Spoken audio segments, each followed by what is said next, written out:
Prepare for launch in 3, 2, 1. नमस्ते मित्रांनो, MPSC officer आपल्या YouTube चॅनलवर तुम्हा सर्वांचे स्वागत आहे. मित्रांनो, आतापर्यंत आपण समाजसुधारक या टॉपिक अंतर्गत शाहू फुले आंबेडकर या समाजसुधारकांबद्दल माहिती बघितलेली आहे. आणि आजचे जे आपले समाजसुधारक आहे ते आहे महर्षी कर्वे. मित्रांनो, महर्षी कर्वे हे सुद्धा खूप महत्त्वाचे समाजसुधारक आहे, कारण की आतापर्यंत MPSC किंवा इतर स्पर्धा परीक्षांमध्ये त्यांच्यावर अनेकदा प्रश्न विचारले गेलेले आहेत. त्यामुळे चालू करू याच्या आपल्या लेक्चरला आणि बघूया महर्षी कर्वे यांच्याबद्दल संपूर्ण माहिती. महर्षी कर्वे यांचे संपूर्ण नाव आहे धोंडो केशव कर्वे.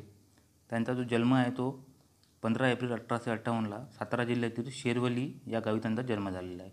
त्यांचे मूळ गाव आहे मुरुड आणि त्यांचा मृत्यू जो आहे तो 9 नोव्हेंबर 1962ला पुणे येथे झालेला आहे.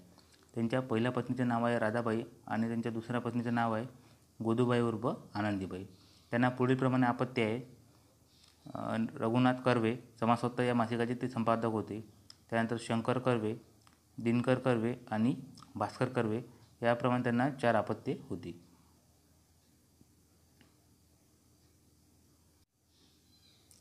महर्षी कर्वेंच्या शिक्षणाबद्दल बघूया. महर्षी कर्वेंचे प्राथमिक शिक्षण मुरुड या त्यांच्या प्राथमिक गावी मूळ गावी झाले होते. त्यानंतर 1881मध्ये ते मॅट्रिकची परीक्षा उत्तीर्ण झाले. उच्च शिक्षणासाठी त्यांनी प्रथम मुंबईच्या विल्सन कॉलेजमध्ये प्रवेश घेतला होता. तिथूनच ते 1884ला गणित हा विषय घेऊन BAची परीक्षा उत्तीर्ण झाले. त्यानंतर 1887मध्ये ते MAची परीक्षा उत्तीर्ण झाले. त्यानंतर त्यांनी एल्फिन्स्टन महाविद्यालयामध्ये शिक्षकाची नोकरी स्वीकारली होती. त्यानंतर त्यांच्या कौटुंबिक जीवनाबद्दल बघूया. शिक्षण चालू असतानाच 1873ला त्यांचा विवाह राधाबाई कर्वे यांच्याशी झाला होता. 1891मध्ये त्यांची पत्नी राधाबाई यांचे अचानक निधन झाले. त्यानंतर 15 नोव्हेंबर 1891मध्ये ते फर्ग्युसन कॉलेजमध्ये गणिताचे प्राध्यापक म्हणून रुजू झाले. बघा, गणिताचे प्राध्यापक म्हणून त्यांच्या अगोदर लोकमान्य टिळक हे फर्ग्युसन कॉलेज म्हणजे गणिताचे प्राध्यापक म्हणून काम करत होते. त्यांनी राजीनामा दिल्यानंतर गोपाळकृष्ण गोखले यांच्या आग्रहावरून महर्षी कर्वे यांनी फर्ग्युसन कॉलेजमध्ये गणिताचे प्राध्यापक म्हणून पदभार स्वीकारला होता. त्यानंतर 1892मध्ये ते पुण्याच्या डेक्कन एज्युकेशन सोसायटीचे आजीवन सदस्य बनले. 1893मध्ये त्यांनी कुमारिकेशी विवाह न करता पंडिता रमाबाई यांच्या शारदा सदनमधील 4 वर्षे वास्तव्यात असलेल्या गोदूबाई नावाच्या 28 वर्षे वयाच्या विधवेशी त्यांनी विवाह केला होता. विवाहानंतर गोदूबाईंचे नाव जे आहे ते आनंदीबाई असे ठेवण्यात आले होते. आगरकरांच्या उपस्थितीत कर्वे आणि गोदूबाई यांचा पुनर्विवाह झालेला होता आणि पुनर्विवाहानंतर आगरकरांनी कर्वे पती पत्नी त्यांच्या घरी भोजनासाठी आमंत्रण दिले होते. त्यानंतर महर्षी कर्वेंच्या स्त्री उद्धारांच्या कार्याबद्दल बघूया. महर्षी कर्वे यांनी 1893मध्ये विदर्भातील वर्धा या ठिकाणी विधवा विवाह उत्तेजक मंडळी या संस्थेची स्थापना केली होती. या संस्थेचा उद्देश पुढीलप्रमाणे होता. विधवा स्त्रियांचे पुनर्विवाह घडवून आणणे, पुनर्विवाह केलेल्या कुटुंबाचे मेळावे आयोजित करणे, पुनर्विवाहाच्या बाबतीत लोकमत तयार करणे आणि पुनर्विवाह करण्याची इच्छा असणाऱ्यांना मदत करणे हे या संस्थेचे उद्दिष्ट होते. 1896मध्ये पुणे येथील सदाशिव पेठेत रावबहादूर भिडे यांच्या वाड्यात अनाथ बालिका समाजाची स्थापना केली. या संस्थेचे जे चटणीस होते ते होते महर्षी कर्वे आणि याचे अध्यक्ष जे होते ते होते डॉक्टर राघव भंडारकर. प्लेगच्या साथीमुळे ही संस्था पुढे हिंगणे येथे स्थलांतरित करण्यात आली होती. या संस्थेचा उद्देश काय होता तर तो पुढीलप्रमाणे होता. विधवा स्त्रियांना शिक्षण देऊन स्वावलंबी करणे, विधवांच्या विचारात व मनोवृत्तीत बदल करणे, विधवांचे दुःख हलके करणे, विधवांना मदत करणे व त्यांच्या शिक्षणाची सोय करणे. स्त्रियांच्या विकासासाठी शिक्षण आवश्यक होते. त्यासाठी महर्षी कर्वेंनी 1907ला पुणे येथे महिला विद्यालयाची स्थापना केली होती. 1911मध्ये महिला विद्यालय हिंगणे येथे स्थलांतरित करण्यात आले. या विद्यालयामध्ये जीवशास्त्र, आरोग्यशास्त्र व शिशुसंगोपनशास्त्र यांसारखे विषय तिथे शिकवले जात होते. महर्षी कर्वे यांनी 1908मध्ये निष्काम कर्ममठाची स्थापना केली होती. समाजाच्या तसेच स्त्रियांच्या सेवेसाठी निष्काम बुद्धीने कार्य करणारे कार्यकर्ते तयार करणे हा या निष्काम कर्ममठाचा उद्देश होता. महर्षी कर्वे यांनी 1915मध्ये अनाथ बालिकाश्रम, महिला विद्यालय आणि निष्काम कर्ममठ यांच्या सेवक व सेविकांना एकत्र करून महिला आश्रमाची स्थापना केली होती. त्यानंतर 1915मध्ये कर्वेंनी जापान वुमेन्स युनिव्हर्सिटी नावाचे पुस्तक वाचले होते, तेव्हापासून भारतातही स्वतंत्र महिला विद्यापीठ असावे असे त्यांना वाटत होते. त्यामुळे त्यांनी पुणे येथे 1916ला महिला विद्यापीठाची स्थापना केली. या विद्यापीठाचा उद्देश काय होता, तर तो होता स्त्रियांना उच्च शिक्षण देणे, स्त्रियांना स्वावलंबी, स्वाभिमानी व स्वकर्तृत्वान बनवणे, स्त्रियांना प्रपंचशास्त्र, आरोग्यशास्त्र, पाककला, चित्रकला, गायनकला तसेच परिचारिका पदवीचे शिक्षण देणे हा या महिला विद्यापीठाचा उद्देश होता. 1920मध्ये सर विठ्ठलदास ठाकरसी यांनी महिला विद्यापीठाला आपली आई श्रीमती नातीबाई दामोदर ठाकरसी यांच्या स्मृतिप्रित्यर्थ 20 लाखाची देणगी दिली होती. तेव्हापासून हे महिला विद्यापीठ श्रीमती नातीबाई दामोदर ठाकरसी महिला विद्यापीठ किंवा SNDT महिला विद्यापीठ या नावाने ओळखले जाऊ लागले. राघव भंडारकर हे SNDT महिला विद्यापीठाचे पहिले कुलगुरू होते. तसेच हे भारतातील पहिले महिला विद्यापीठ होय. महाराष्ट्राच्या ग्रामीण भागात शिक्षणाचा प्रसार करण्यासाठी महर्षी कर्वे यांनी 1935मध्ये महाराष्ट्र ग्राम प्राथमिक शिक्षण मंडळ सुरू केले. त्यामुळे अनेक खेडेगाव शाळा सुरू करण्यात आल्या. ज्या गावामध्ये बोर्डाच्या शाळा नाहीत अशा ठिकाणी प्राथमिक शाळा चालवणे हा या संस्थेचा मुख्य उद्देश होता. महर्षी कर्वे यांनी 1944मध्ये समता संघाची स्थापना करून मानवी समतेला हातभार लावला. त्यांनी समता संघाच्या तत्त्वाचा प्रचार करण्यासाठी मानवी समता नावाचे मासिक काढले होते. 1946ला अनाथ बालिकाश्रम मंडळीचे नाव बदलून त्यांनी हिंगणे स्त्री शिक्षण संस्था असे ठेवले. त्यानंतर सध्या हे या संस्थेचे जे नाव आहे ते आहे महर्षी कर्वे स्त्री शिक्षण संस्था. महर्षी कर्वे यांनी 1917मध्ये अध्यापिका विद्यालय सुरू केले होते. त्यामुळे अनेक स्त्रियांना प्राथमिक शिक्षिका होता आले. त्यानंतर महर्षी कर्वे यांना मिळालेल्या पदव्यांबद्दल बघूया. सर्वप्रथम महर्षी कर्वे यांना पुणे विद्यापीठाने 1951ला D.Litt ही पदवी दिली. D.Litt म्हणजे डॉक्टर ऑफ लिटरेचर. त्यानंतर बनारस विद्यापीठाने त्यांना 1952ला D.Litt ही पदवी दिली. त्यानंतर SNDT विद्यापीठाने त्यांना 1954ला D.Litt ही पदवी दिली. त्यानंतर भारत सरकारने त्यांना 1955ला पद्मभूषण हा पुरस्कार दिला. त्यानंतर मुंबई विद्यापीठाने त्यांना 1957ला LLD ही पदवी दिली. त्यानंतर भारत सरकारने त्यांना 1958ला भारतरत्न हा सर्वोच्च पुरस्कार देऊन त्यांना सन्मानित केले. 18 एप्रिल 1958ला महर्षी कर्वे यांच्या जन्माला 100 वर्षे पूर्ण झाली. हे वर्ष संपूर्ण भारतात त्यांचं जन्मशताब्दी वर्ष म्हणून त्या वर्षी साजरं करण्यात आलं होतं. आणि त्यापूर्वीच भारत सरकारने त्यांना त्यांच्या स्त्री शिक्षणाच्या कार्याचा गौरव म्हणून भारतरत्न ही सर्वोच्च पदवी देऊन त्यांना सन्मानित केले होते. बघा, त्यांना जी भारतरत्न पदवी दिली ती त्यांच्या स्त्री शिक्षणाच्या कार्याबद्दल त्यांनी जे काही योगदान दिलं होतं त्याबद्दल त्यांना भारतरत्न ही पदवी देण्यात आली होती. भारतरत्न मिळवणारे कर्वे हे पहिलेच महाराष्ट्रीयन किंवा पहिलेच मराठी व्यक्ती होते. अशा प्रकारे 105 वर्षाचे प्रदीर्घ आयुष्य जगल्यानंतर 9 नोव्हेंबर 1962ला पुणे येथे महर्षी कर्वे यांचा मृत्यू झाला. तर अशा प्रकारे मित्रांनो आपण महर्षी कर्वे यांच्याबद्दल संपूर्ण माहिती बघितली आहे. एक्झाम पॉईंट ऑफ व्ह्यू सर्व महत्त्वाचे पॉईंट आपण याच्यात कव्हर केलेले आहे. तर आता आपण महर्षी कर्वे यांच्यावर MPSCच्या आता मागील वर्षी म्हणजे आतापर्यंत जे काही परीक्षा झाल्या आहेत त्यांच्यामध्ये महर्षी कर्वे यांच्यावर जे प्रश्न विचारलेले आहेत ते आता आपण ते बघणार आहोत. पहिला प्रश्न आहे आपला, महर्षी धोंडो केशव कर्वे यांनी स्थापन केलेल्या खालील संस्थांची कालानुक्रमे रचना करा.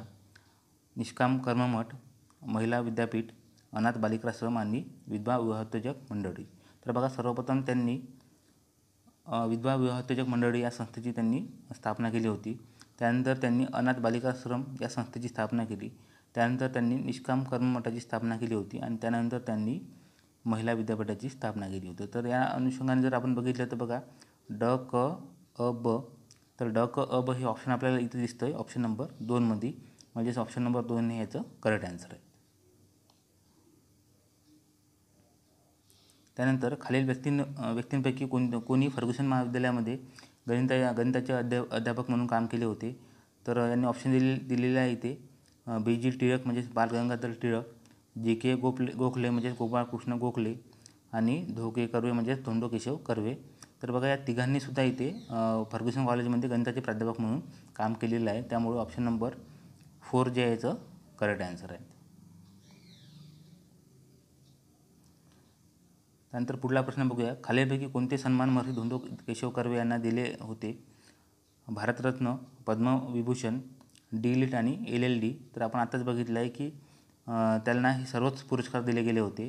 तर ऑप्शन नंबर 4 याचं करेक्ट आन्सर आहे. इथे काढलेलं आहे ऑप्शन नंबर 4, पण ऑप्शन नंबर 4मध्ये यांनी ऑप्शन दिलेलं आहे ABCD. तर ऑप्शन नंबर 4 जे आहे याचं करेक्ट आन्सर राहील. त्यानंतर महर्षी धोंडो केशव कर्वेंनी विधवा महिलांसाठी पुण्यात कोणती संस्था काढली होती? तर महर्षी धोंडो केशव कर्वे यांनी विधवांसाठी पुण्याला महिला आश्रम ही संस्था काढली होती. तर ऑप्शन नंबर 4 याचं करेक्ट आन्सर राहील. कुटुंब नियोजनासाठी संतती नियमनाच्या साधनांचा वापर करण्याचा प्रचार खालीलपैकी कोणी केला होता? तर ऑप्शन दिले यांनी धोंडो केशव कर्वे, रघुनाथ धोंडो कर्वे, डॉक्टर भाऊदाजी लाड आणि डॉक्टर कोटणीस. तर हा प्रचार केला होता धोंडो केशव कर्वे यांचे जे पुत्र होते रघुनाथ धोंडो कर्वे यांनी तो प्रचार केला होता आणि त्यांनी समाजस्वास्थ्य हे मासिकसुद्धा काढले होते.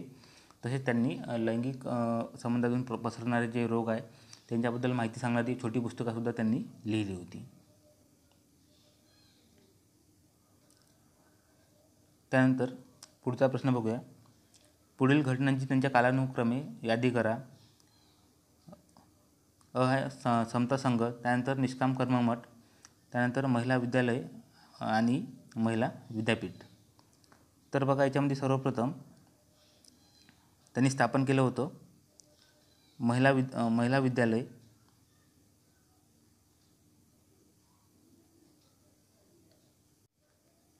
तर त्यांनी सर्वप्रथम स्थापन केलं होतं महिला विद्यालय, त्यानंतर निष्काम कर्ममठ, त्यानंतर महिला विद्यापीठ आणि त्यानंतर समता संघ.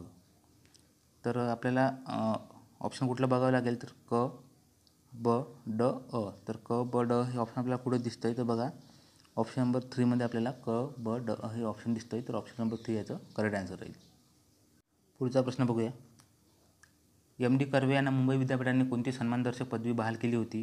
LLD, LLB, LLD, D.Litt आणि PhD. तर आपण आताच बघितलं आहे की महर्षी कर्वे यांना मुंबई विद्यापीठाने LLD ही पदवी बहाल केली होती. त्यानंतर महर्षी धोंडो केशव कर्वे यांनी कोणत्या विद्यालयात गणिताचे प्राध्यापक म्हणून नोकरी केली होती? तर त्यांनी फर्ग्युसन महाविद्यालयामध्ये गणिताचे प्राध्यापक म्हणून नोकरी केली होती. त्यानंतर महर्षी कर्वेंना विद्यापीठासाठी देणगी कोणी दिली होती? तर आपल्याला माहिती आहे की सर विठ्ठलदास ठाकरसे होते, त्यांनी महिला विद्यापीठाला 20 लाखांची देणगी दिली होती. तर ऑप्शन नंबर 2 याचं करेक्ट आन्सर राहील. विधवांच्या शिक्षणासाठी अनाथ बालिकाश्रम कोणी स्थापन केला होता? तर तो स्थापन केला होता महर्षी धोंडो केशव कर्वे यांनी. समता संघाची स्थापना कोणी केली होती? तर समता संघाची स्थापना महर्षी धोंडो केशव कर्वे यांनी केली होती.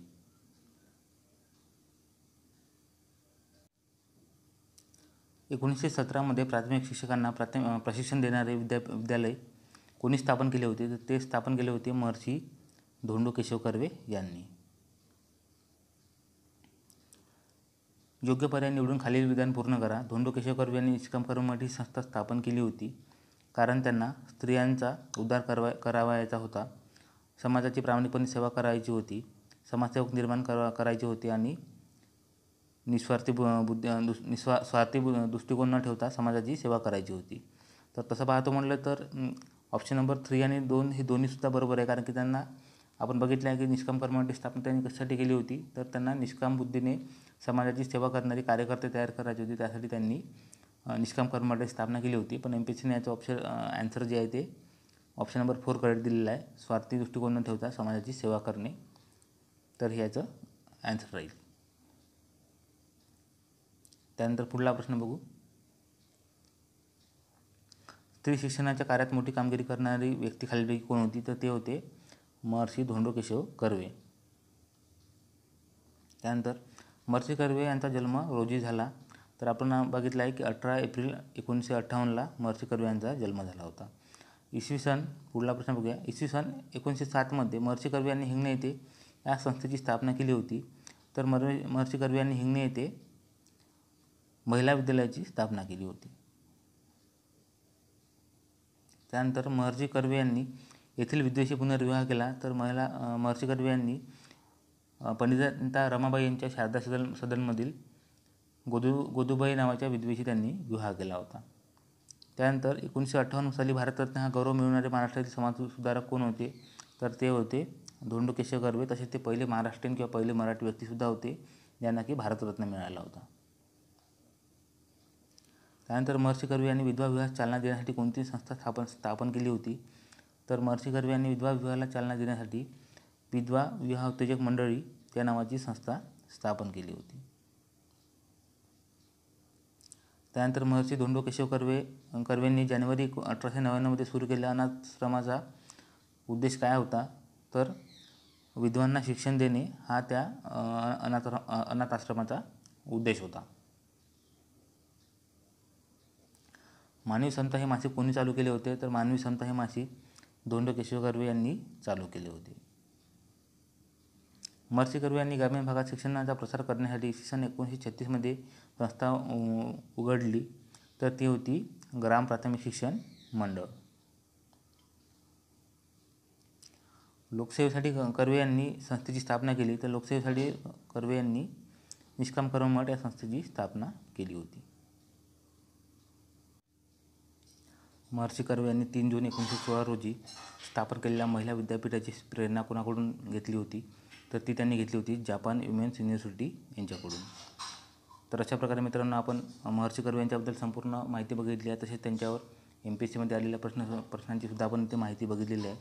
भेटूया पुढच्या व्हिडिओमध्ये. धन्यवाद.